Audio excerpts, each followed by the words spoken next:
আল্লাহ রাব্বুল আলামিন বলেন, হে মানব সম্প্রদায়, ইত্তাকু রাব্বাকুম, তোমরা তোমাদের রবকে ভয় করো।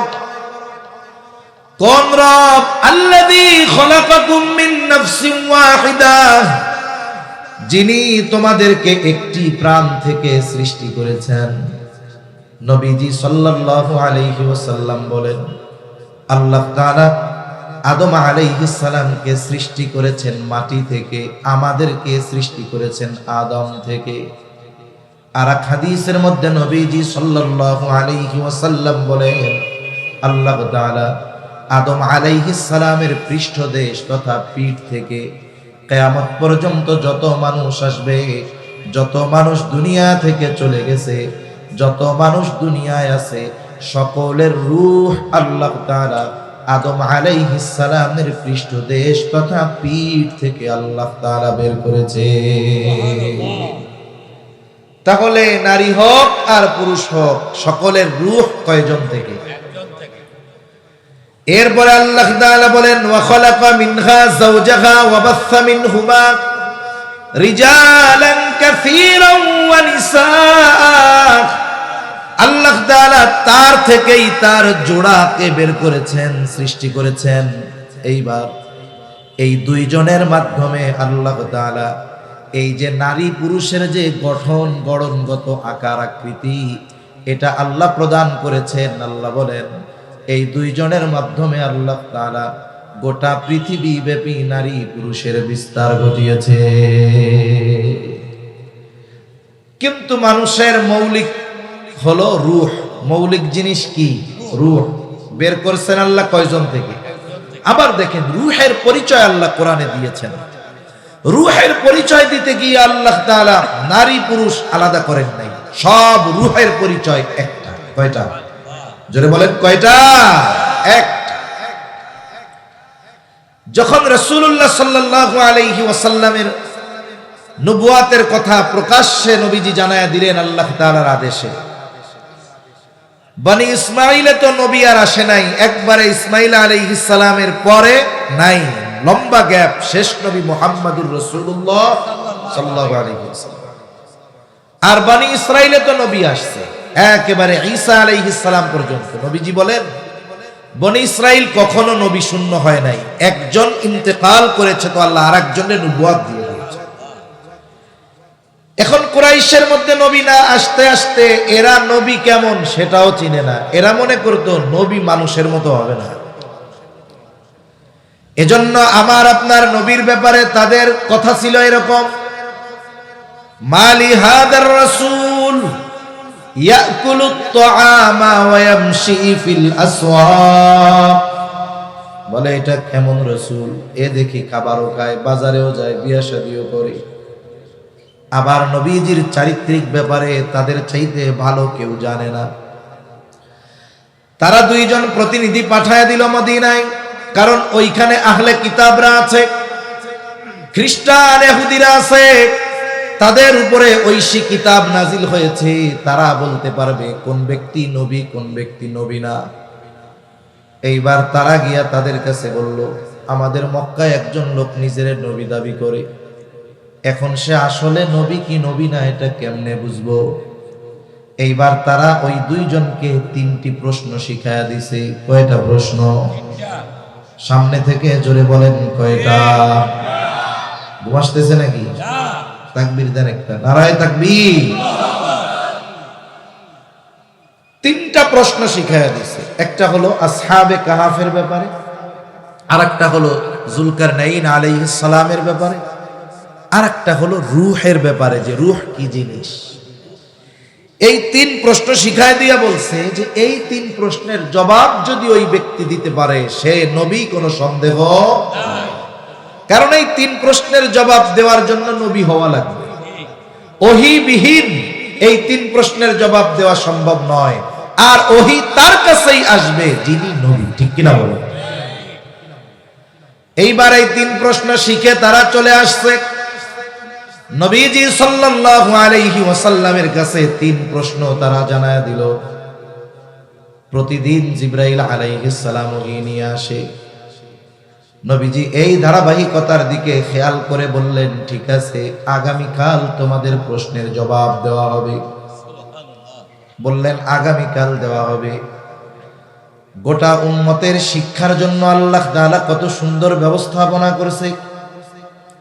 আগামীকাল চলে আসলো, কাফেররা প্রশ্নের জবাবের জন্য মুখিয়ে আছে, কিন্তু জবাব যেখান থেকে আসবে জবাব আসে নাই, ওহী আসা বন্ধ। কোন কোন মুফাসসির বলেন প্রায় 15 দিন ওহী আসা বন্ধ, ওহী আসে না, নবী জবাবও দেন না।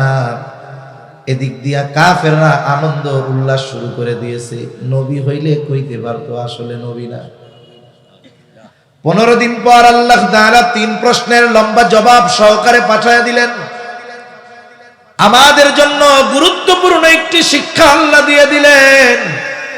আল্লাহ তাআলা বলেন, ওয়ালা তাকুলান্না লিশাইইন ইন্নী ফাইলুন যালিকা গাদা ইল্লা আইয়াশা আল্লাহ।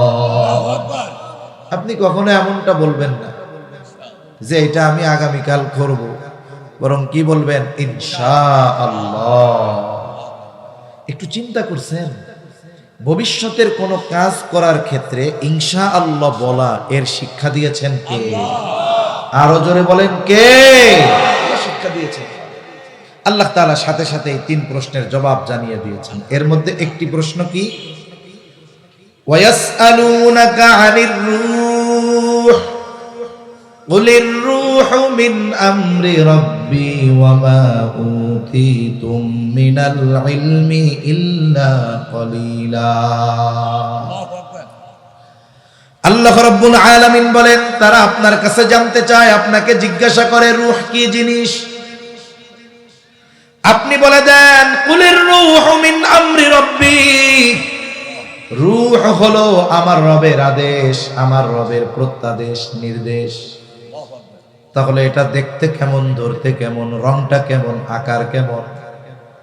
এই জন্যই আল্লাহ তাআলা এর পর পর বলে দেন, ওয়া মা উতীতুম মিনাল ইলমি ইল্লা কলিলা, তোমাদেরকে অতি সামান্য জ্ঞান দেওয়া হয়েছে। আল্লাহ বলতেছেন রূহ আপনার রবের আদেশ, তোমাদেরকে অতি সামান্য জ্ঞান দেওয়া হয়েছে। তার মানে কিছু বিষয় আছে আল্লাহ বান্দাকে ওই বিষয়ের রহস্য নিরসনের জ্ঞান দেন, অথচ আমাদের জ্ঞান আল্লাহ তাআলা বলেন অতি সামান্য। কত সামান্য? জোরে বলেন, অতি সামান্য। সামান্য তাফসীর থেকে একটা ঘটনা শোনাই, কষ্ট হচ্ছে না তো আপনাদের? হযরত মূসা আলাইহিস সালাতু ওয়াস সালাম, কোরআনুল কারীমে কয়েকটা শিক্ষা সফরের ঘটনা আছে। এখনকার শিক্ষা সফর এটা তো সুশিক্ষা না, কুশিক্ষার সফর হয়। বিভিন্ন অঞ্চল থেকে কক্সবাজারে আসে না শিক্ষা সফরের নামে, কি শিখে? গোনা শিখে। নীলগিরি যায়, কি শিখে? গোনা শিখে। এগুলা কুশিক্ষার সফর। আসলে শিক্ষার সফর হলো দাওয়াত ও তাবলীগের সফর, হজের সফর, উমরার সফর, ইলম অর্জন করার জন্য সফর। এগুলা হলো শিক্ষা সফর। কোরআনুল কারীমে মূসা আর খিজির আলাইহিস সালাম, এই দুইজনের শিক্ষা সফরের ঘটনা আছে। বাংলায় বলি খিজির, হবে হলো খাজির। যাই হোক, আমরা আমাদের ভাষায় বলি খিজির আলাইহিস সালাম। দুইজনে সফর শুরু করবে। এর আগের ঘটনা বলা আমার উদ্দেশ্য নয়। একটা সময় দুইজনের সফর শুরু হলো লম্বা কথোপকথনের পর। প্রথম সফর হবে নৌকা দিয়া, তারা একটা সমুদ্র পাড়ি দিবে। দুইজনে মিলা নৌকার মধ্যে উঠছে। কিছু দূর যাওয়ার পর একটি দৃশ্য দুইজনের চোখে ধরা পড়েছে। দৃশ্যটা হলো একটা পাখি সমুদ্রের মধ্যে উড়ন্ত অবস্থায় ঠোঁট লাগায়া সমুদ্রের থেকে পানি পান করতেছে। আপনারা তো অনেকে হয়তো গেছেন সেন্ট মার্টিন, জাহাজে যখন যায় পাখি ওড়ে, অনেক সময় দেখা যায় উড়ন্ত অবস্থায় পাখি ডানা দুলতেছে আর ঠোঁট লাগায় লাগায় পানি পান করতেছে। এই দৃশ্যটা দুইজনেরই চোখে পড়ল।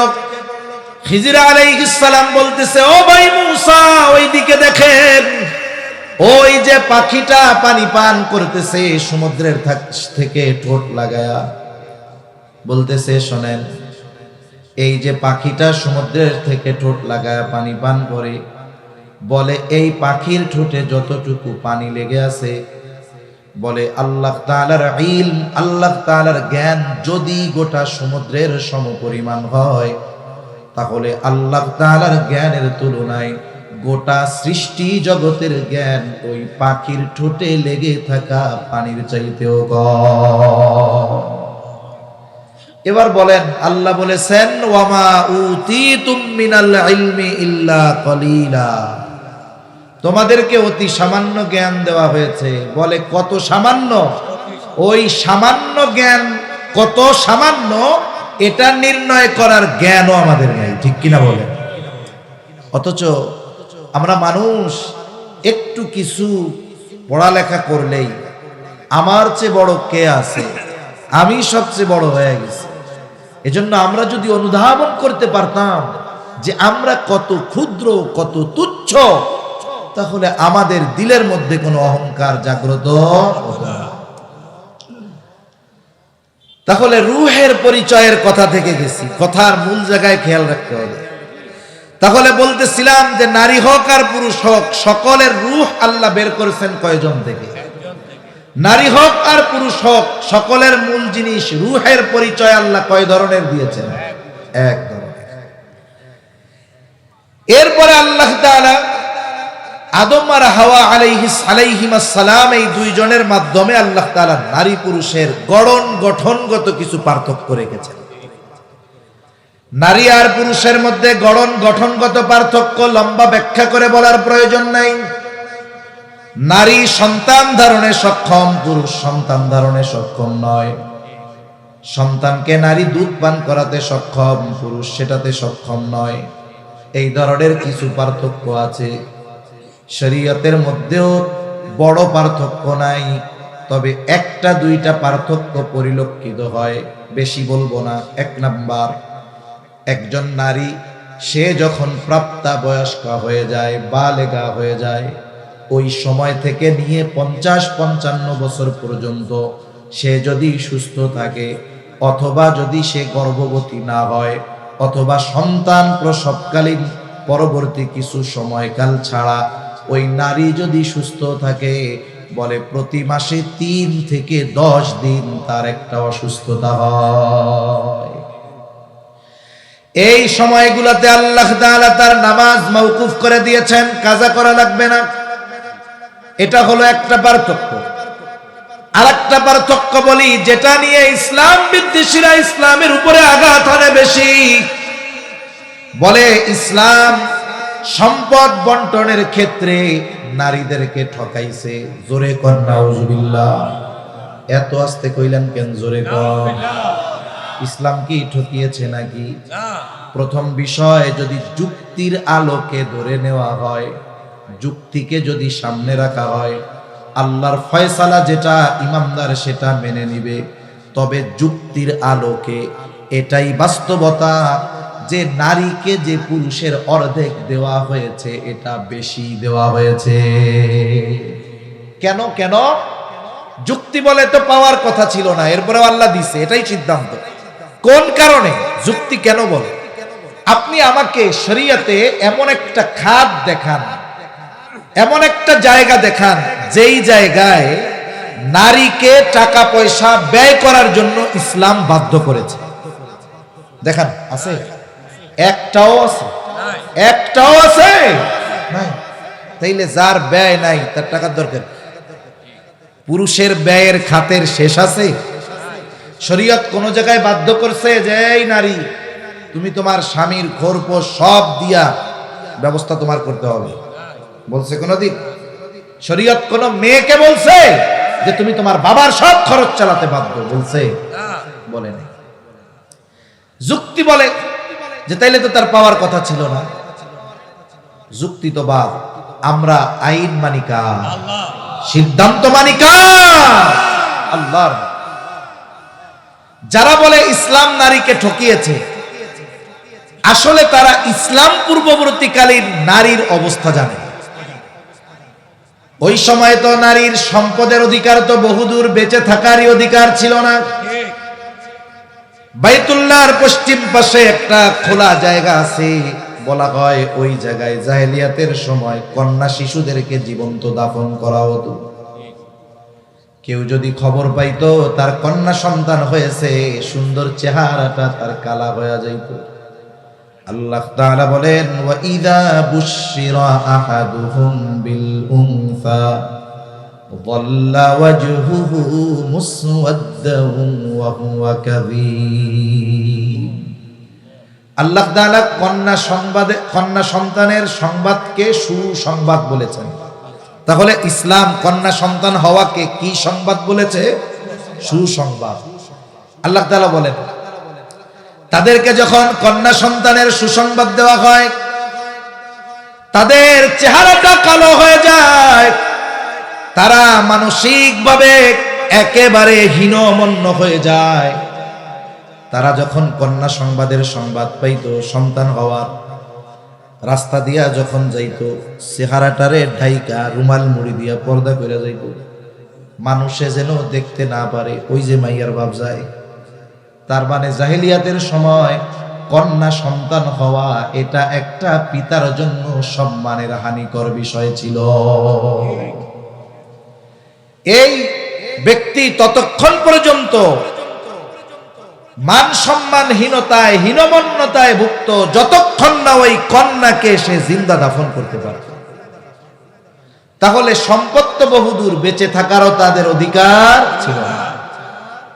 তাহলে এক নাম্বার, ইসলাম কন্যা সন্তান হওয়াকে সুসংবাদ বলে অভিহিত করেছে।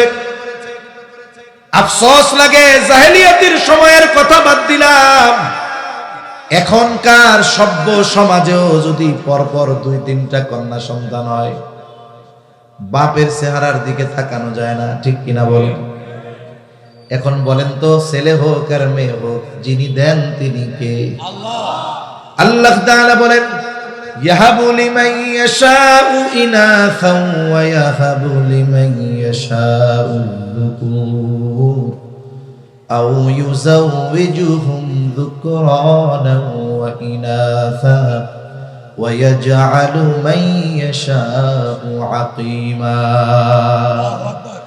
আল্লাহ তাআলা যাকে চান তাকে কন্যা সন্তান দেন, যাকে চান তাকে ছেলে দেন, যাকে চান আল্লাহ উভয়টাই দেন, যাকে চান আল্লাহ তাআলা তাকে বন্ধা বানায় রাখেন, কোনো সন্তানই দেন না।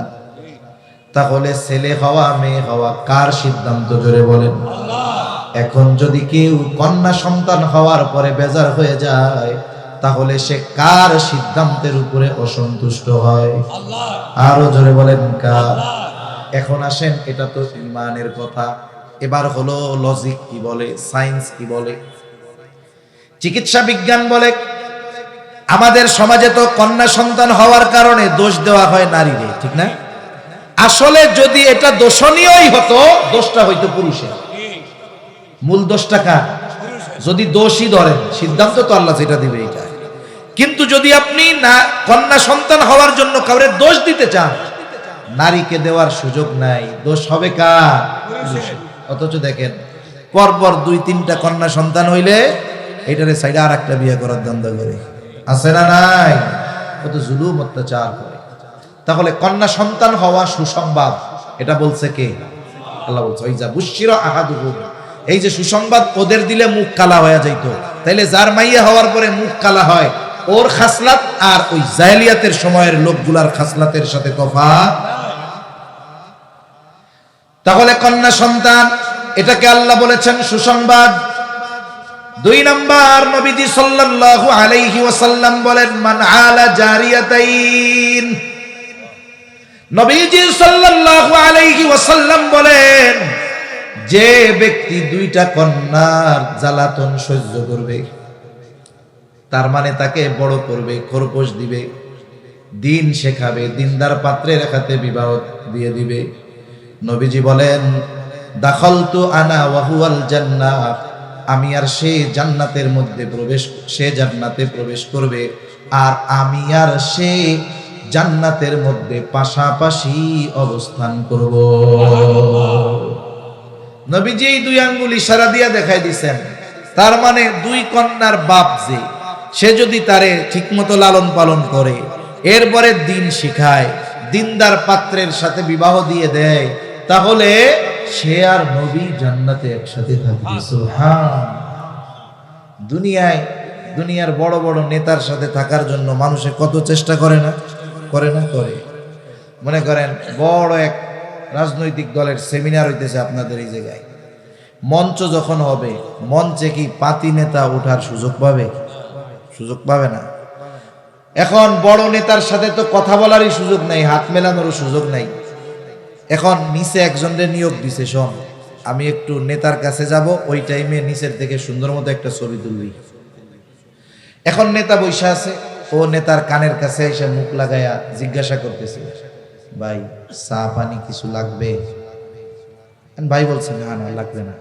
ওই টাইমে ক্যামেরাম্যান রেডি, তুলছে ছবি, ফেসবুকের মধ্যে ছবিটা দিয়া লেগে অমুক ভাইয়ের সাথে একান্ত আলাপচারিতায়।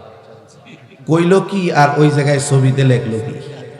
তার মানে দেখেন, ও ওইটারে ফেসবুকে দিবে, প্রোফাইলে দিবে, কেউ উল্টা পাল্টা করলে দেখছোস আমার খাতির কার লগে দেখছোস, হ্যাঁ একেবারে সাইজ করে দিব, অথচ ওরে উনি চেনেও না।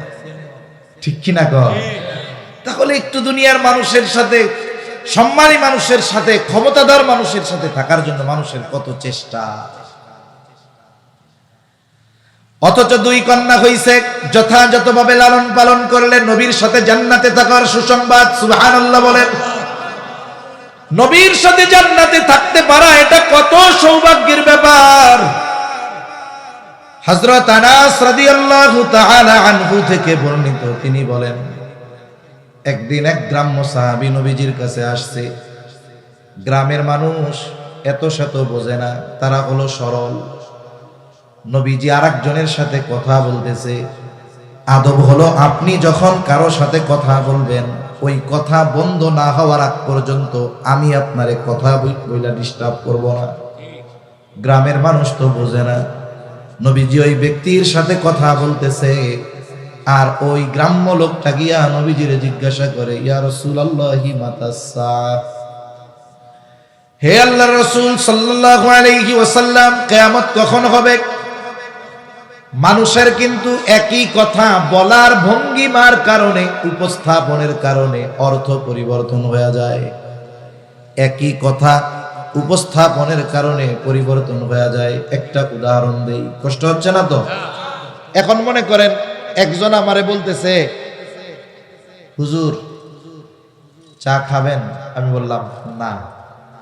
এর দ্বারা কি বুঝলেন? যে আমি এখন চা খাবো না। আর যদি বলে, হুজুর এটা খাবেন?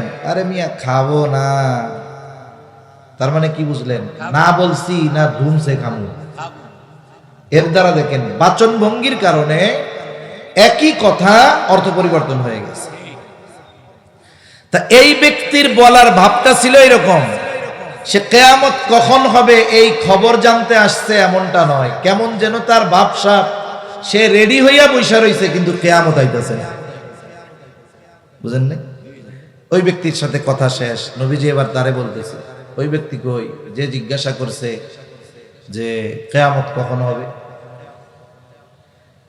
নবীজি, সে যদি জিজ্ঞাসা করতো কখন হবে, তাহলে নবীজি বলতেন আমি জানি না, অথবা আলামত এইগুলা। কিন্তু নবীজি তাকে পাল্টা প্রশ্ন করছে, মা আ'দাত্তা লাহা, তুমি কিয়ামতের জন্য কি পাথেয় সংগ্রহ করেছো? সরল মানুষ বলে আমি আল্লাহ এবং তার রাসূলকে ভালোবাসি।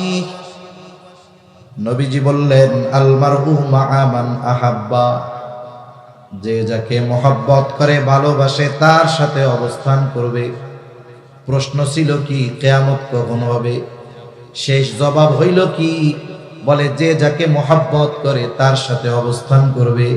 তার মানে ওই ব্যক্তি প্রশ্ন করেছে একটা, কিন্তু উদ্দেশ্য ছিল তার আরেকটা।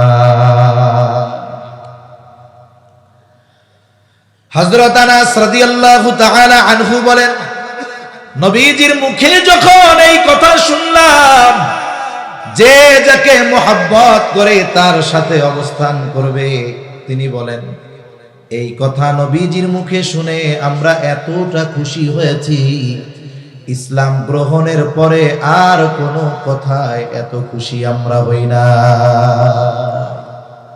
আমরা তো জান্নাতে যাওয়ার চিন্তা করি, সাহাবা ইকরাম চিন্তা করতো জান্নাতে যে জামু ওই জায়গায় কি নবীরে দেখতে পারবো।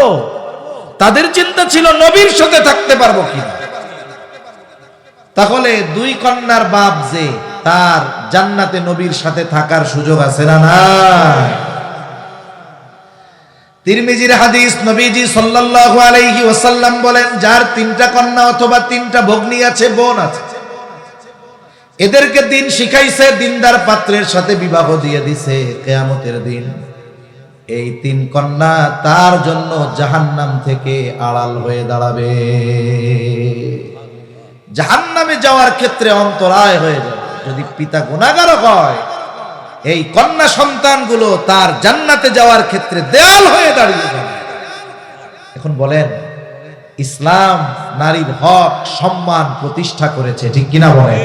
যারা বলতে চায় ইসলামে নারীর অধিকার নাই, আমি বলি ইসলামের আগেই নারীর অধিকার ছিল না।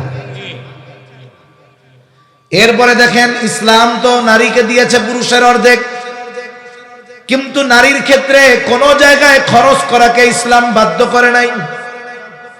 একটা মেয়ে যখন জন্ম নেয়, সর্বপ্রথম তার পরিচয় হয় সে কারো না কারো কন্যা, ঠিক কিনা বলেন? বাবার ঘরে মেয়ে যখন থাকে, বলে যতদিন মেয়ের বিবাহ না হবে ততদিন ওই মেয়ের খরচ চালাতে বাধ্য বাবা। 20 বছর হয়েছে বিয়া হয় না, খরচ চালাতে বাধ্য বাবা। 25 বছর 30 বছর বিবাহ হয় না, খরচ চালাতে বাধ্য তার পিতা। তার মানে মেয়ের খরচ চালাতে বাধ্য পিতা কতদিন? বলে বিবাহ না হবে যতদিন। এখন ছেলের ক্ষেত্রে কতদিন পিতা বাধ্য? বলে ছেলে যতদিন না বালক থাকবে, বালেগ হয়ে যাওয়ার পর ওই ছেলের খরচ চালাতে পিতা বাধ্য নয়। বালেগ কতদিনে হয়? 18 বছরে না। আহাদুল বুলুগ, বালেগ হওয়ার সর্বশেষ সময়সীমা হলো 15 বছর। কত বছর? ইংরেজি হিসাবে না, আরবি হিসাবে 15 বছর।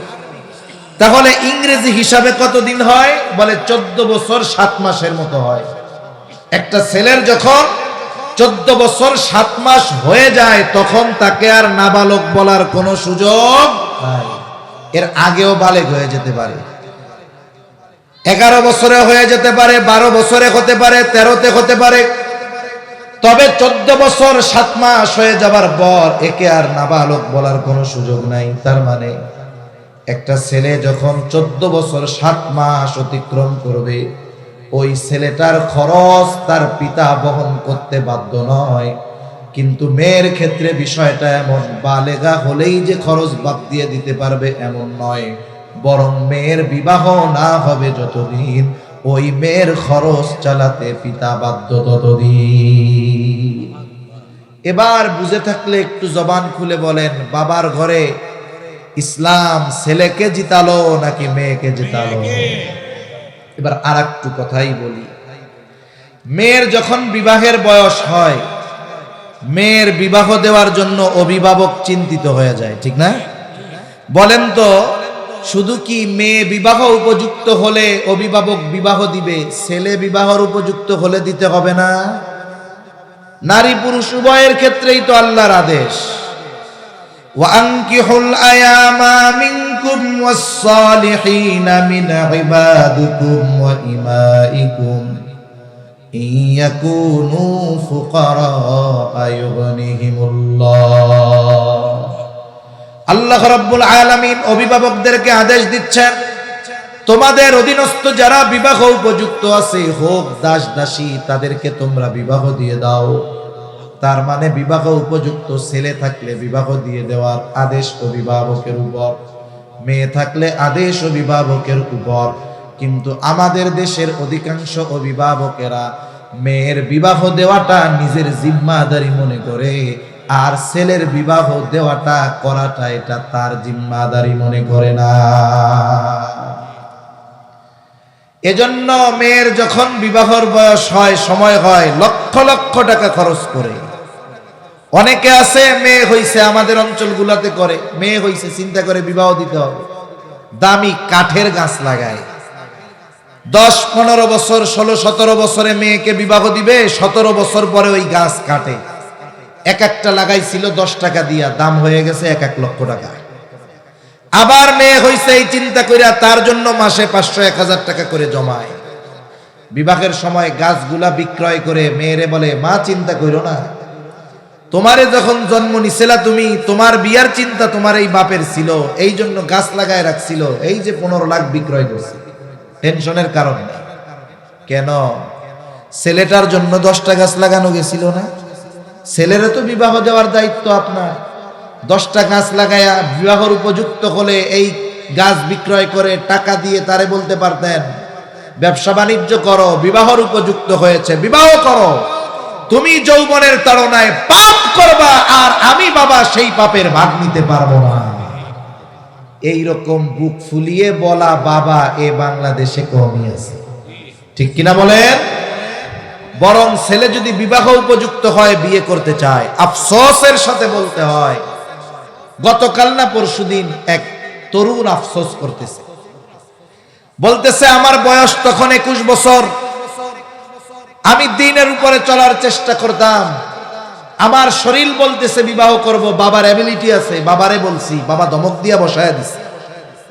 আরো পরে 30 বছরের আগে কোনো বিয়া শাদী নাই। এইবার ছেলেটা পাপে জড়িয়ে গেছে। একে তো পাপ করতেছে, এই পাপের সমপরিমাণ বাবার আমলনামায় যাচ্ছে। দুঃখের বিষয় কি, ছেলেটা এক সময় অসুস্থ, সে রক্ত পরীক্ষা নিরীক্ষা করার পরে দেখলো তার এইডস হয়ে গেছে। কেন?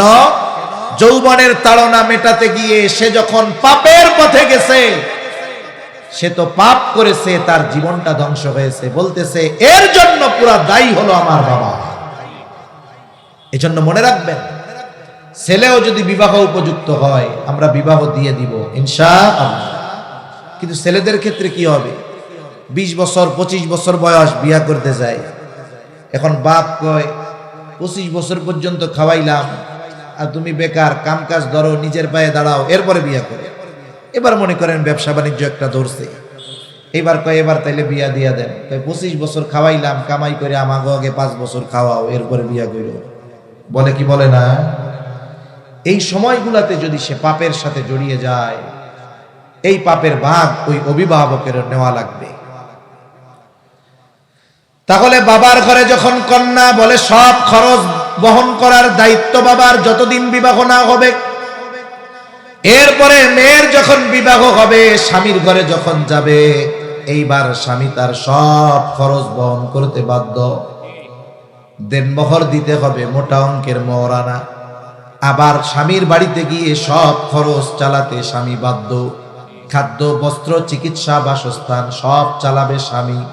তাহলে বাবার ঘরে 1 টাকা খরচ নাই কন্যার, স্বামীর ঘরে 1 টাকা খরচ নাই কন্যার।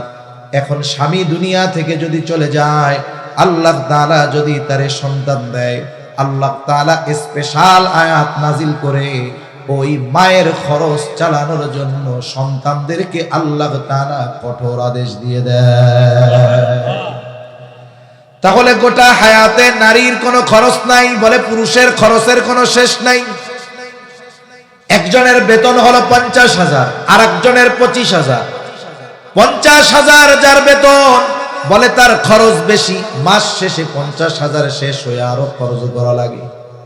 কিন্তু যার বেতন 25,000, তার 10,000 15,000 মাস চলে যায়, মাস শেষে আরো 10,000 ডানে থাকে। বলেন তো বছর শেষে লাভবান কে, 50 ওয়ালা না 25 ওয়ালা? এজন্য নারীর ক্ষেত্রে কোনো খরচ আল্লাহ বাধ্যতামূলক করেন নাই, কিন্তু পুরুষের কোনো খরচ নাই। এখন যদি আপনি একটু ঠান্ডা মাথায় চিন্তা করেন, দেখবেন যদিও পরিমাণে দেখা যায় অর্ধেক, কিন্তু বাস্তবেই আল্লাহ তাআলা হিসাব করলে নারীকে জিতায়া দিয়েছে। তবে ইবাদতের ক্ষেত্রে এই ধরনের দৃশ্যমান কোনো কমতি বেশ কম নাই। বরং বুজুর্গানে দিন বলেন, এই জায়গায় আল্লাহ নারীদের জিতিয়েছে। একজন পুরুষ যদি ইচ্ছা করে, বাসায় নফল নামাজ পড়ার পরিবেশ নাই, সে মসজিদে চলে আসতে পারে। নারী মন চাইলেই পারে না। তবে দেখুন, নারী গৃহস্থলী কাজ করে, স্বামীর জন্য রান্না করে, স্বামীর কাপড় চোপড় ধুইয়া দেয়, শ্বশুর শাশুড়ির খেদমত করে, সন্তান লালন পালন করে, আত্মীয় স্বজন আসলে মেহমানদারি করে, রান্না করে। বুজুর্গানে দিন বলেন, কোন নারী যদি এই ঘরের কাজগুলো আল্লাহর সন্তুষ্টির জন্য করে, তাহলে এই কাজগুলাও তার আমলনামায় কবুল ইবাদত বলে যোগ হয়ে যায়। অথচ পুরুষ মসজিদে আইসা নামাজ পড়লো, কবুল হতেও পারে নাও পারে। আর উনি ঘরে আল্লাহর সন্তুষ্টির জন্য স্বামীর খেদমতের নিয়তে রান্না করছে, বলে এইটাও ওনার আমলনামায় কবুল ইবাদত বলে যোগ হয়ে যায়। তাহলে আসেন, লম্বা হয়ে যাচ্ছে কথা। আল্লাহ তাআলা কি বলেন? মান আমিলা সালিহাম মিন যাকারিন আও উনসা ওয়া হুয়া মুমিন। আল্লাহ তাআলা বলেন, ইমানদার নারী অথবা পুরুষ যদি আমলে সালেহ করে, তাহলে আল্লাহ তাআলা দুনিয়া আখিরাত উভয় জাহানে যদি পুরস্কার পেতে চায়, এক নাম্বার শর্ত দিয়েছেন ঈমান। কি জোরে বলেন, আরো জোরে বলেন কি? আল্লাহ তাআলা বলেন ঈমান হলো সবচেয়ে দামি সম্পদ। আল্লাহ বলেন, ইন্নাল্লাযীনা আমানু ওয়া আমিলুস সালিহাতি কানাত লাহুম জান্নাতুল ফিরদাউসি নুজুলা। আল্লাহ তাআলা বলেন, নিশ্চয়ই যারা ঈমান আনে ও আমলে সালেহ করে, তাদের জন্য রয়েছে জান্নাতুল ফিরদাউসের মেহমানদারি। মনে রাখতে হবে, একজন মানুষের সৎকর্ম আখিরাতে কাজে লাগবে তখন, সে ঈমানদার হবে যখন। কারণ কোন ব্যক্তি যদি আখিরাতে তার ভালো কাজের প্রতিদান আশা করে, তাহলে অবশ্যই তাকে ঈমানদার হতে হবে। এই জন্য ঈমানদার যখন কোনো নেক আমল করে, বলে ওই নেক আমলের কিছু বিনিময় আল্লাহ দুনিয়াতে দেয়, আর নেক আমলের পূর্ণ প্রতিদান আল্লাহ আখিরাতে দেয়। তবে বেঈমান যদি নেক আমল করে, ভালো কাজ করে, বলে ওর ভালো কাজের পূর্ণ প্রতিদান আল্লাহ দুনিয়ায় দিয়ে দেয়। ঈমান না থাকার কারণে আখিরাতে প্রতিদান পাওয়ার খাতা তার থাকে না।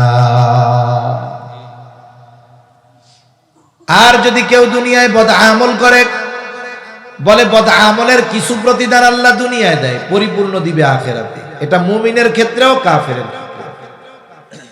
তাহলে আসেন, এক নাম্বার কম্পালসারি শর্ত হলো ঈমান। আর এই ঈমানটা হতে হবে একেবারে শিরিক মুক্ত ঈমান। যদি ঈমান শিরিক মিশ্রিত হয়ে যায়, তাহলে ওই ঈমান দ্বারা নেক আমলের পূর্ণ প্রতিদান পাওয়া যায় না। এই জন্য ঈমান হলো সবচাইতে দামি সম্পদ। সবচাইতে দামি সম্পদ কি জোরে বলেন? ঈমান। কারণ যাররা পরিমাণ ঈমান, অণু পরিমাণ ঈমান। জাররার উদাহরণ নবীজি বলেন, কারো অন্তরে যদি জাররা পরিমাণ কল্যাণ থাকে, এখানে কল্যাণ দ্বারা উদ্দেশ্য ঈমান, ওই লোকটা যদি পাপের কারণে জাহান্নামীও হয়ে যায়, আল্লাহ তাআলা শাস্তি ভোগ করার পরে ওই জাররা পরিমাণ ঈমানের বদৌলতে একটা সময় জাহান্নাম থেকে তাকে নাজাত দিয়ে জান্নাত দিয়ে দিবে। বলে জান্নাত কতটুকু? বলে যার জান্নাতটা সবচাইতে ছোট হবে, তার জান্নাতটা হবে কমপক্ষে এই দুনিয়ার 10 গুণ। তাহলে জাররা পরিমাণ ঈমানের দাম হলো এই 10টা দুনিয়ার সমপরিমাণ জান্নাতের চাইতেও বেশি। এজন্য মনে রাখবেন, আল্লাহর কাছে দোয়া করা, আল্লাহুম্মা হাব্বিব ইলাইনাল ঈমান ওয়া যায়্যিনহু ফি কুলুবিনা ওয়া কাররিহ ইলাইনাল কুফরা ওয়াল ফুসুকা ওয়াল ইসয়ান। এভাবে আল্লাহ তাআলার কাছে ঈমান যেন সবচেয়ে প্রিয় হয় আমার কাছে, এই দোয়া আল্লাহর কাছে করব তো কমপক্ষে এতটুক, আল্লাহুম্মা হাব্বিব ইলাইনাল ঈমান। প্রত্যেকটা দোয়ায় যেন এটা থাকে। আপনারা আমরা তো বুঝি না, কিন্তু গোটা বাংলাদেশ নয়, গোটা দুনিয়া ব্যাপী ধর্মত্যাগের এক হিড়িক পড়েছে। মানুষ ঈমানের মূল্য বুঝতে পারতেছে না। এমনও ঘটনা ঘটতেছে, হাফেজ মৌলানা মুফতি হয়ে গেছে, কিন্তু শয়তানের ধোঁকায় পড়ে হেদায়েত বঞ্চিত হয়ে যাচ্ছে, ঈমান বঞ্চিত হয়ে যাচ্ছে। এজন্য আমরা আল্লাহর কাছে দোয়া করব, আল্লাহ আপনি আমাদের নিকটে ঈমানকে সবচেয়ে প্রিয় বানায়া দেন। তাহলে 1 নাম্বার দরকার শিরিক মুক্ত ঈমান, 2 নাম্বার আমলে সালেহ। বুজুর্গানে দিন বলেন ঈমান তো ঠিক আছে, আমলটা যদি আল্লাহর কাছে কবুল হয় তাইলেই না বিশুদ্ধ আমল হলো। এখন আমল যদি বিশুদ্ধ করতে হয়, বুজুর্গানে দিন কিছু শর্তের কথা বলেন। আমি অল্প সময়ের মধ্যে কয়েকটা শর্তের কথা বইলা আলোচনা শেষ করে দিব, অনেক সময় হয়ে গেছে। আল্লাহ তাআলার কাছে কোনো আমল যদি কবুল করাতে হয়, এক নাম্বার যেটা দরকার সেটার নাম হলো ইখলাস। ইখলাস দরকার, নিয়তের বিশুদ্ধতা দরকার, যে আমি আমার এই আমলটা একমাত্র কার জন্য করতেছি। আমল যদি পাহাড় পরিমাণ হয়, আল্লাহর জন্য যদি না হয়, আমলের দাম নাই। আমল যদি একেবারেই ক্ষুদ্র হয়, যদি আল্লাহর জন্য হয়, ওই আমল আল্লাহ তাআলার কাছে অনেক দামি। কারণ প্রসিদ্ধ হাদিস, জিহাদের ময়দানে জিহাদ করে জীবন দিয়ে দিছে, সম্পদ দান করেছে, ইলম অর্জন করেছে, এত কষ্ট করেছে, জীবন পর্যন্ত দিয়ে দিয়েছে। তবে এই লড়াই আল্লাহর জন্য না হওয়ার কারণে ওইটা তো আল্লাহ কবুল করেনি নাই, বরং উল্টা তার জাহান্নামে যাওয়ার কারণ হয়েছে। এই জন্য আমার আপনার জীবনের সবচাইতে ছোট নেক আমলটাও একমাত্র যার জন্য করব তিনি কে। তাহলে এক নাম্বার ইখলাস, দুই নাম্বার সুন্নাত। যে কোনো আমল এটা হবে নবীজির পদ্ধতিতে। বলে এই দুনিয়াতে এমন কোন ইবাদত নাই যেটার পদ্ধতি নবীজি দেখান নাই, বরং সুন্নাত তো হলো এমন এক পরশ পাথর, দুনিয়ার কাজের সাথে লাগায়া দিলে এটা ইবাদত হয়ে যায়। সুবহানাল্লাহ। এই যে লাইট জ্বলে, আমাদের ঘরেও জ্বলে, রাতের বেলায় আমরা লাইট বন্ধ করে ঘুমাই, ঠিক না? নবীজি বলেন তোমরা যখন রাতে ঘুমাইবা বাতি বন্ধ করে ঘুমাইবা। তখন তো তেলের বাতি বা মোমের বাতি ছিল। এক নাম্বার বিষয় বলে ওই বাতি যদি জ্বলন্ত থাকে, ইঁদুর বিড়াল দৌড় দিয়া যদি ওই বাতিটা ফালায় দেয়, কাপড়ে যদি লাগে আগুন ধরে যাবে, জানমালের ক্ষতি হবে। দুই নাম্বার, বিনা কারণে জ্বালায় রাখলে অপচয় হবে। ইন্নাল মুবাযযিরিনা কানু ইখওয়ানাশ শায়াতিন, অপচয়কারী শয়তানের ভাই। বলে আপনি যদি লাইট সারা রাত জ্বালায় রাখেন বিনা কারণে অপচয় হবে। তার মানে নবীজি বাতি বন্ধ করে ঘুমাইতে বলছেন। আপনার তেলের বাতি নাই কিন্তু কারেন্টের বাতি আছে, বন্ধ তো আপনি করবেনই। আপনি আপনার বাসায় এই কথাটা বইলা দিবেন, দেখো লাইটটা যখন বন্ধ করবা নিয়ত করবা যে নবীজি লাইট বন্ধ কইরা ঘুমাইতে বলছে, বিসমিল্লাহ। তাহলে কি হবে? এই যে সুইচ টিপ দেওয়া হলো বাতি নেভানোর জন্য, কেন নবী বলেছে, বলে এটাও কবুল ইবাদত হয়ে যায়। দেখেন স্বাভাবিক বিছানায় যখন আমরা শুই, বলে এমনিই ঝাড়ু দেয়, বিছানা ঝাড়া দেয় না? অথচ বিছানা ঝাড়ু দেওয়ার ব্যাপারে নবীজির গুরুত্ব কত দিয়েছেন। নবীজি সাল্লাল্লাহু আলাইহি ওয়াসাল্লাম বলেন রাতে শোয়ার পূর্বে বিছানা ঝাড়ু দাও। গুরুত্ব বোঝাতে গিয়ে নবীজি বলেন কমপক্ষে লুঙ্গির নিচ দিয়া হইলেও ঝাড়ু দিয়া দাও। মানে লুঙ্গি দিয়াই দিতে হবে এমন না, গুরুত্ব বোঝানোর জন্য নবীজি বলতেছে। আপনার ঘরে আপনার ঘরওয়ালি, আপনার কন্যা বিছানা ঝাড়ু দেয়, স্বাভাবিক। একটু বইলা দিবেন, শোনো ঝাড়ুটা যখন দিবা শুধু নিয়ত করবা এটা নবীজি বলেছেন বিছানা ঝাড়ু দিয়া ঘুমাইতে, বিসমিল্লাহ।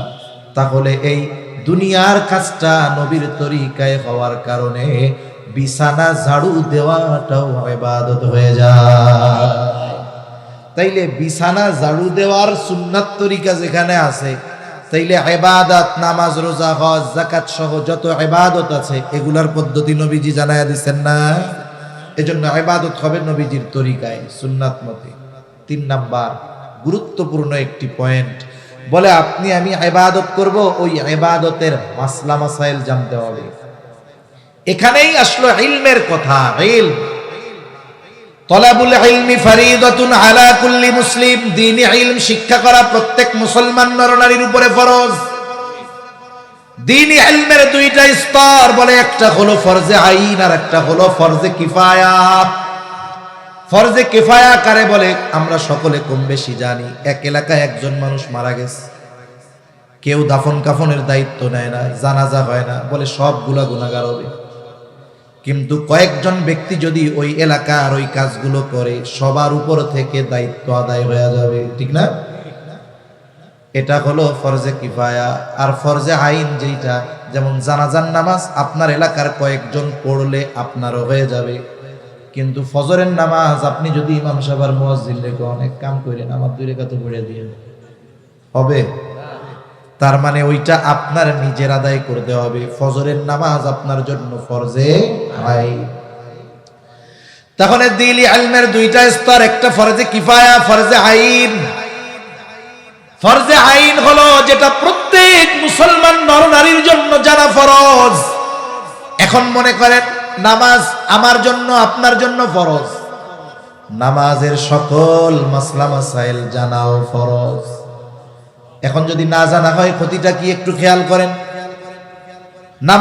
নামাজের বাহিরে ভেতরে 13টা ফরজ আছে। কয়টা ফরজ?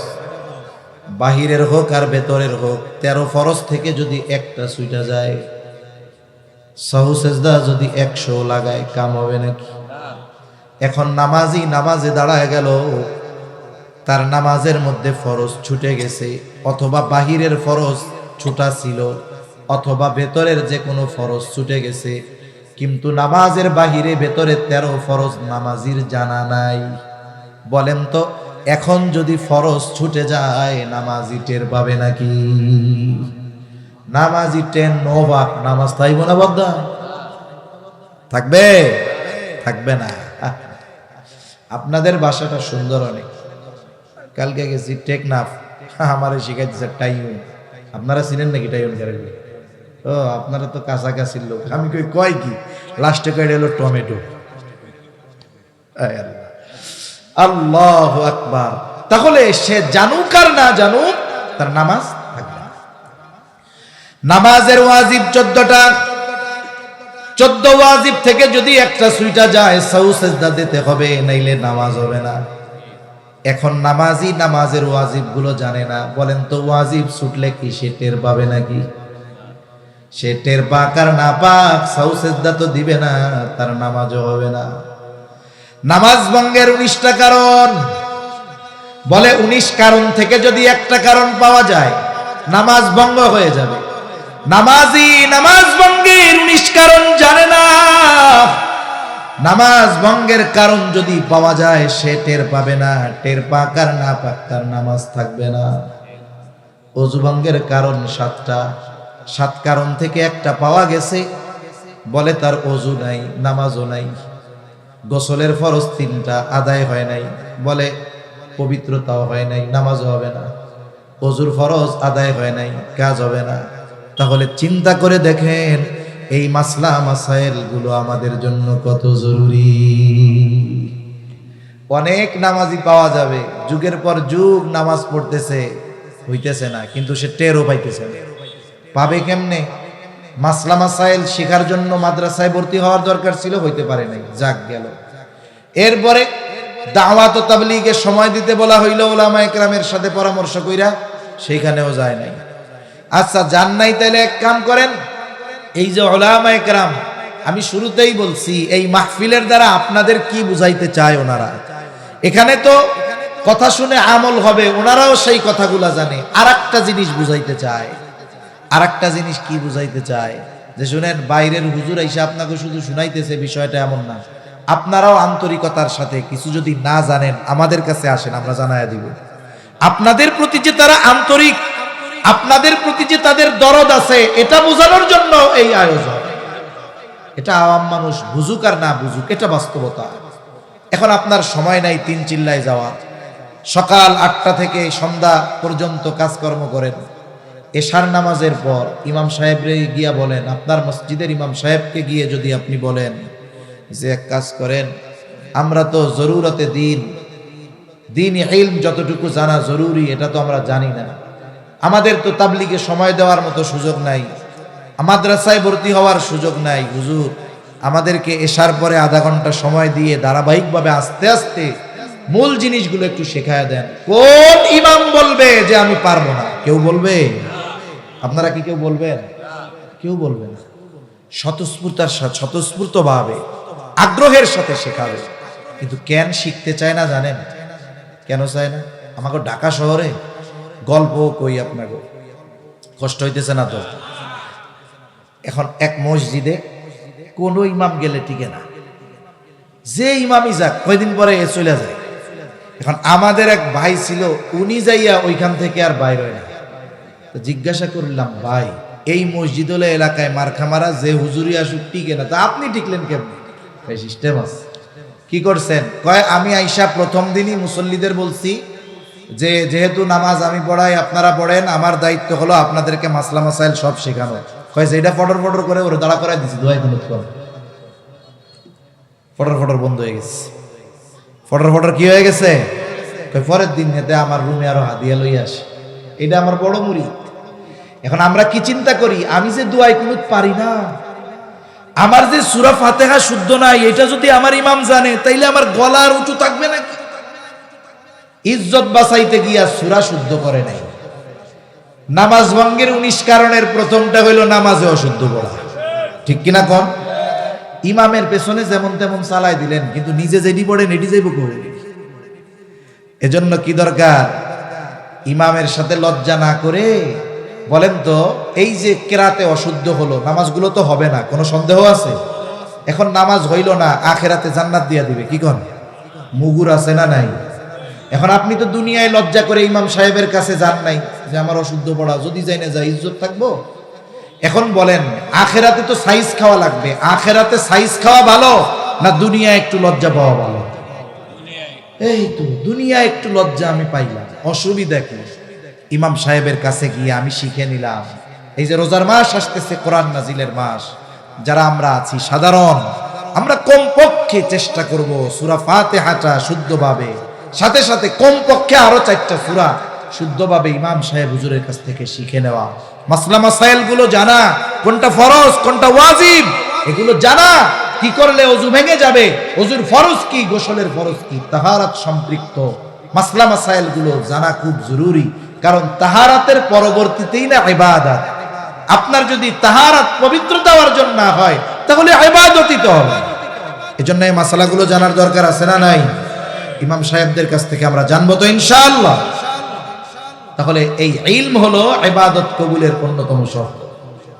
4 নম্বর সর্বশেষ শর্ত, বলে খাবারটা হালাল হইতে হবে। খাবার কি হইতে হবে? এখন একজনের খাবার হালাল কিন্তু উপার্জন হারাম হবে না, উপার্জনটাও হালাল হতে হবে, কাসবে হালাল, এটাও ইবাদত। আল্লাহর নবী বলেন, কাসবুল হালালি ফরিদাতুম বাদাল ফরিদা, ফরজ ইবাদতের পরে অন্যতম ফরজ ইবাদত হলো হালাল উপার্জন করা। এজন্য বুজুর্গানে দিন বলেন, কোন ব্যক্তি যদি 5 ওয়াক্ত নামাজ যথাযথভাবে আদায় করে, নফল ইবাদত করতে পারে না, কিন্তু সে হালাল উপার্জনের নিয়তে হালাল কর্ম করে, বলে তার এই হালাল উপার্জনের নিয়তে হালাল কর্ম, এটাও তার আমল নামায় ইবাদত বলে যোগ হয়ে যায়। এজন্য দেখেন, এই যে ব্যবসায়ী ব্যবসা করতেছে, বড় বাজার, তাই না? এই ব্যবসাটাও ইবাদত হবে, তবে শর্ত 2টা, একটা হলো সত্যবাদিতা আর একটা হলো আমানতদারিতা। এই 2 শর্তের আলোকে যদি ব্যবসায়ী ব্যবসা করে, সেও নবীর সাথে জান্নাতে থাকবে, সুবহানাল্লাহ। আর যদি ওই যে ওজনে কম বেশ করে, 1 নাম্বারটার টাকা নিয়ে 3 নাম্বারটা দিয়া দেয়, শাস্তি আছে না নাই? এজন্য এই যে দেখেন কর্মগুলোও ইবাদত। এজন্য আমার উপার্জনের উৎস কি হতে হবে? হালাল হতে হবে, কর্মটাও হালাল হতে হবে। একজন চাকরি করে একটা রেস্টুরেন্টে, কয় ভাই 10 ঘন্টা ডিউটি করি, একটু ফাঁকি দেওয়ার উপায় নাই, আমার 100% হালাল টাকা। কয় সিসি ক্যামেরা লাগায় রাখে, 5টা মিনিট ফাঁকি দেওয়ার কোনো উপায় নাই, এর মধ্যে শুধুমাত্র বাথরুম টাথরুম ছাড়া কাজ হয় না। এখন বলে তুমি কাজটা করো কি, ফাঁকি দাও না, বুঝলাম, কামটা কি? কয় আমার তো ওই আধুনিক রেস্টুরেন্ট, ওইখানে ফরেনাররা আসে, ওনাদেরকে আমার মদ পরিবেশন করতে হয়। কামটা কি দেখছেন? ফাঁকি দেয় না ঠিক, কিন্তু কামটা কি? তুই যে কাম করতেছস, তোর উপরে তো আল্লাহর রাসূলের লানত পড়তেছে 24 ঘন্টা বেলা। এজন্য কাজটাও হতে হবে বৈধ, ফাঁকিও আবার দেওয়া যাবে না। কাজ বৈধ কিন্তু ফাঁকি মারে, বলে এখানেও সে খেয়ানতকারী, ঠিক কিনা বলেন? কর্মটাও হালাল, শ্রমটাও হালাল, ফাঁকি দেওয়া যাবে না। এরপরে খাবারও হালাল। কত বুজুর্গ আছে কি করবে জানেননি? ঘুষের টাকা পকেটে একটা লইয়া এক বান্ডিল নিয়ে আয় শুক্রবারের দিন, শনিবার রাত্রে তো সাহারি হইতে পারে, সম্ভাবনা বেশি, না হইলে পরের দিন হবে। আর বাজারে আসছে, বাজারে এসে দেখে বিশাল বড় এক গরু জবাই হয়েছে। এখন চট্টগ্রাম বিভাগের মানুষ, এনারা কি গরুর গোশত ছাড়া সাহারি চলবো? এখন উনি দেখছে যে বিশাল গরু, কসাইরে যায় জিজ্ঞাসা করে এত বড় গরু জবাই দিলি কেমনি? কই দুইজনে দিয়ে দিচ্ছে। এখন ওই যে ওয়াজে শুনছে হালাল প্রাণী যদি ইচ্ছা করে বিসমিল্লাহ বাদ দিয়া জবাই দেয়, আল্লাহর নাম বাদ দিয়া জবাই দেয়, ওই প্রাণীর গোশত আর হালাল থাকবে না। কয় দুইজনে জবাই দিছিলি বেটা, আল্লাহর নাম কইস না? উনি বলে জি বলছি। কয় বলতে মনে ছিল? কয় হ্যাঁ ছিল। এখন কসাই কয় বলদ ভাইবেন না, নামাজ কালাম পড়ি না, আল্লাহর হক নষ্ট করতেছি, আল্লাহ মাফ করে দিতে পারে। ইচ্ছা কইরা বিসমিল্লাহ বাদ দিয়া হারাম গোশত খাওয়াইয়া বান্দার হক নষ্ট কইরা জাহান্নামে যাবো মিয়া? তার মানে পকেটে ঘুষের টাকা নিয়ে যিনি আসছেন উনি নিশ্চিত হইলেন যে গরুর গোশতটা কি আছে? হালাল আছে। এই যে আমারে সিনার থেকে দেখে দেখে 20 কেজি দিয়ে, এবার 20 কেজি হালাল গোশত নিয়ে পকেট থেকে দিছে কি? এরকম আল্লাহর বান্দার অভাব আছে দুনিয়ায়? এজন্য আমাদের উপার্জনটাও হালাল হতে হবে, খাবারটাও কি হতে হবে? হালাল হতে হবে। এই 4টা শর্ত। 1 নাম্বার ইবাদত আল্লাহর জন্য, ইমাম তো ঠিক থাকতেই হবে কম্পালসারি। 2 নাম্বার নবীর তরিকায়। 3 নাম্বার ইবাদত করব, ইলম অর্জন করতে হবে। 4 নাম্বার উপার্জন, খাবার উভয়টা হালাল। এখন এই 4 শর্ত ঠিক আছে, নারী হোক আর পুরুষ হোক। কয় ধরনের পুরস্কার? কথা শেষ। 2 ধরনের। প্রথমটা দিবে আল্লাহ দুনিয়ায়, সুবহানাল্লাহ বলেন। যারা ভাবে যে আল্লাহর হুকুম আহকাম মাইনা চললাম, আখেরাতেই তো পামু, দুনিয়ায় কি দিবে? দুনিয়ায় কি দিবে শুনেন। এখন আল্লাহ তাআলা বলেন ফালানুহিয়ান্নাহু হায়াতান তাইয়্যিবা। আল্লাহ তাআলা দুনিয়ায় দিবে কি? বলে হায়াতে তাইয়্যিবা আল্লাহ দান করবে। হায়াতে তাইয়্যিবার লম্বা কথা সংক্ষেপে শুনি, অনেক মুফাসসিরদের কওলগুলো শোনায়া দেই। 1 নাম্বার হায়াতে তাইয়্যিবা অর্থাৎ হলো হালাল রিজিক। কি রিজিক? জোরে বলেন। হালাল রিজিক। আবার যতটুকু প্রয়োজন এতটুকু দিবে আল্লাহ। অমুখাপেক্ষী জীবন দিবে, তার মানে মানুষের কাছে মুখাপেক্ষী হওয়া লাগবে না, তার যতটুকু প্রয়োজন ব্যবস্থা করবে কে? আবার দেখেন যতটুকুই আল্লাহ তাকে দিবে, আল্লাহ তাআলা সাথে সাথে তাকে স্বল্পে তুষ্টতা দান করবে। তার মানে কম পাইলেও সে খুশি। আলহামদুলিল্লাহ। স্বল্পে তুষ্টতা যদি আমরা অর্জন না করতে পারি তাইলে দুনিয়ার শান্তি পাওয়া সম্ভব না। কারণ আপনি 2 তলা বাড়ি বানাইছেন, 2 তলা, আশেপাশে আর বাড়ি ঘর নেই, আপনারটাকে রাজপ্রাসাদ মনে হবে, ঠিক না? এখন আপনার পাশে আর একজনে 30 তলা বানাইছে, ওই 30 তলা ছাদে উঠলে আপনারটারে পাবলিক টয়লেট মনে হবে। আর আপনি যখন আপনার 2 তলার থেকে এরকম তাকাবেন, আপনার টুপিও পড়বো, চশমাও পড়বো। আপনার মধ্যে যদি স্বল্পে তুষ্টতা না থাকে, এইবার আপনার অন্তরের মধ্যে শুরু হয়ে গেছে, আর শান্তি হবে না। আল্লাহ কি দিবে? স্বল্পে তুষ্টতা দান করবে। আল্লাহর নবী বলেন বনি আদমের পেট কবরের মাটি ছাড়া ভরবে না। 1 জমিন স্বর্ণ দিলে ও আর 1 জমিন পাওয়ার আকাঙ্ক্ষা করবে।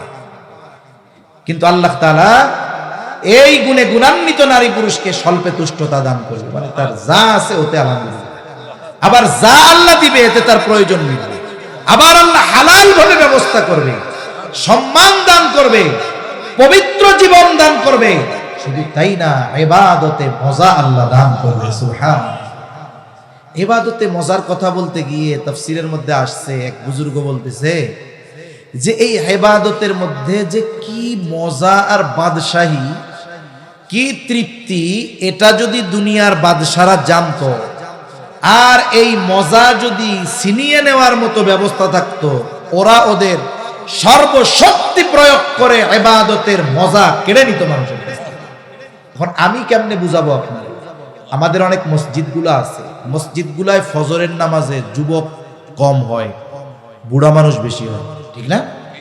অনেক মসজিদে আছে মুসল্লি ঠিক মতো হাঁটতে পারে না, লাঠিবর দিয়া দিয়া ফজরের সময় ঠান্ডা পানি দিয়া ওযু কইরা কনকনে শীতে মসজিদে চলে যায়।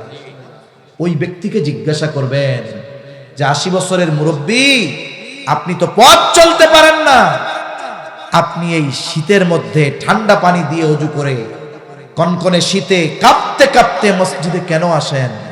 ওনারে জিজ্ঞাসা করবেন।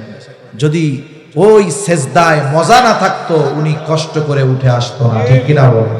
উনি ইবাদতের মজা পেয়েছে, এই জন্য কনকনে শীত আর ঠান্ডা পানি ওনাকে থামায় রাখতে পারে নাই, মসজিদ থেকে দূরে রাখতে পারে নাই। কারণ উনি সবচাইতে তৃপ্তি তো পায় তখন যখন সেজদার মাধ্যমে আল্লাহর কুদরতি কদমে লুটিয়ে পড়ে, ঠিক কিনা বলেন? এজন্য সেজদার মধ্যে সবচাইতে মজা। এখানে বান্দা আল্লাহ তাআলার সবচাইতে নিকটে চলে যায়। আল্লাহ বলেন ওয়াসজুদ ওয়াক্তার, সিজদা দাও আর নৈকট্য অর্জন করো। সুবহান। দুনিয়াতে আল্লাহ তাআলা তার সব প্রয়োজন মিটায়া দিবেন, শান্তিময় এক জীবন তার হয়ে যাবে। এজন্যই দোয়া করি অনেক সময়, আপনারাও করেন আমরাও করি, আল্লাহ আমাকে হায়াতে তাইয়্যিবা দান করেন। হায়াতে তাইয়্যিবা হলো এইটা, আখিরাতে আল্লাহ কি দিবে? বলে দুনিয়ায় যেই আমল আমরা করি, 1000 বছর যদিও হায়াত পাইতাম, গোটা সময়টাও যদি ইবাদতে কাটাইতাম, আল্লাহ দুনিয়ায় যেই নিয়ামত দিয়েছে ওই ইবাদতের মাধ্যমে এই নিয়ামতের মূল্য পরিশোধ করা যাইত না। এজন্য আমার আপনার ইবাদতের মাধ্যমে, ইবাদতের দ্বারা, ইবাদতের বিনিময়ে জান্নাত পাওয়া অসম্ভব। কিন্তু শর্তটি রেখে যদি কেউ আমল করে যায়, আল্লাহ তাআলা জানায় দেন ওয়ালা নাজজিয়ান্নাহুম আজরাহুম বিআহসানি মা কানু ইয়ামালুন। বলে ওই ইমানদার নারী পুরুষ দুনিয়ায় যে আমল করেছে তার চাইতে অতি উত্তম প্রতিদান আল্লাহ তাআলা তাকে আখিরাতে দান করবে। আর সেটাই তো হলো সেই জান্নাত। ওই দিনটাই তো তার সেই সফলতার দিন। ওই দিন সে হয়ে যাবে সফল। কে? ফামান যুহজিহা আনিন নার ওয়া উদখিলাল জান্নাতা ফাকাদ ফাজ। তাকে তো জান্নাতে প্রবেশ করানো হবে। অথচ ওই জান্নাতে যাওয়া দুনিয়ার ইবাদত দিয়ে সম্ভব ছিল না। কিন্তু সে এই দুই শর্তগুলো ঠিক রেখে ইবাদত করার কারণে আল্লাহ আখিরাতে তার ইবাদতের তুলনায় বহুগুণ উত্তম প্রতিদান তাকে দান করবে।